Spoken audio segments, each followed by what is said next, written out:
సమానత్వం అనుకున్నా ఖచ్చితంగా వంటకాడ ఇంకా మహిళలదే మరి పాత్ర కొనసాగుతుంది.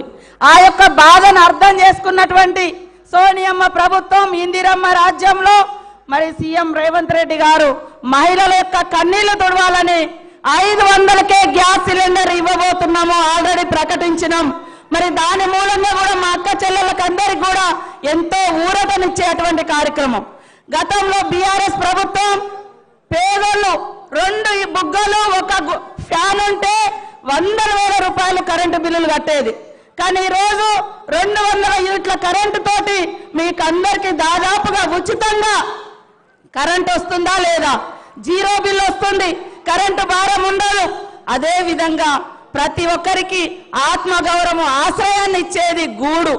ఆ గూడు 5 లక్షలతో ఇస్తామని మాట ఇచ్చినాం.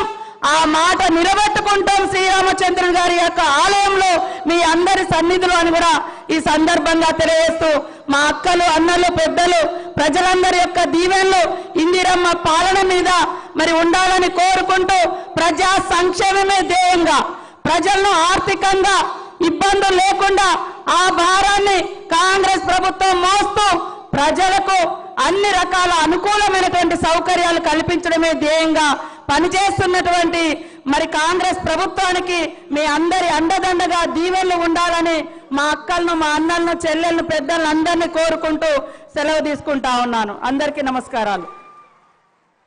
ధన్యవాదాలమ్మా. గౌరవ మంత్రులకు ధన్యవాదాలతో వ్యవసాయ శాఖ మంత్రులు గౌరవనీయులు తుమ్మల నాగేశ్వరరావు గారి సందేశం.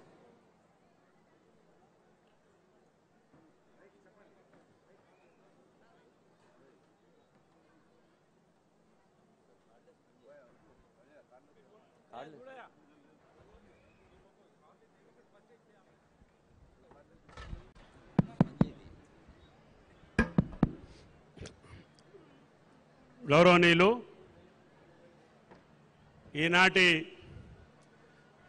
పేద ప్రజల కార్యక్రమం ఆనాటి ఇందిరమ్మ రాజ్యంలో కల్పించినటువంటి ఇందిరమ్మ ఇళ్ళు గ్రామ గ్రామాన ఊరూరు పేదవాళ్ళందరికీ నిర్మించేటటువంటి కాంగ్రెస్ ప్రభుత్వం గత 10 సంవత్సరాలుగా మనకు ఆ సౌకర్యం కలగలేదని, ఆనాటి ప్రభుత్వంలో పేదలకి గృహ సౌకర్యం కలగలేదని సాక్షాత్తు సోనియా గాంధీ గారు హైదరాబాద్లో పిసిసి అధ్యక్షులు రేవంత్ రెడ్డి గారి అధ్యక్షతన సిఎల్పి నాయకులు భట్టి గారి యొక్క ఆధ్వర్యంలో ఆనాడు కాంగ్రెస్ పార్టీ ప్రకటించినటువంటి గ్యారెంటీల్లో అతి ముఖ్యమైనటువంటి, మీరు కోరుకున్నటువంటి, మీకు అవసరమైనటువంటి పథకం ఇందిరమ్మ ఇళ్ళు.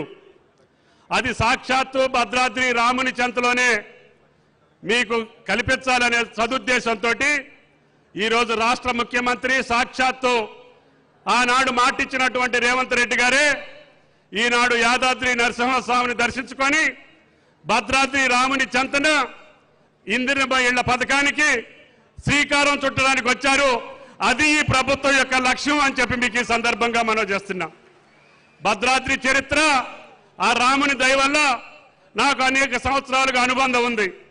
అన్ని మండలాల్లో, అన్ని గ్రామాల్లో ఏదో ఒక కార్యక్రమాన్ని చేసేటటువంటి భాగ్యం ఆ శ్రీరామచంద్రుడు నా జీవితంలో కల్పించారు. తద్వారా ఈ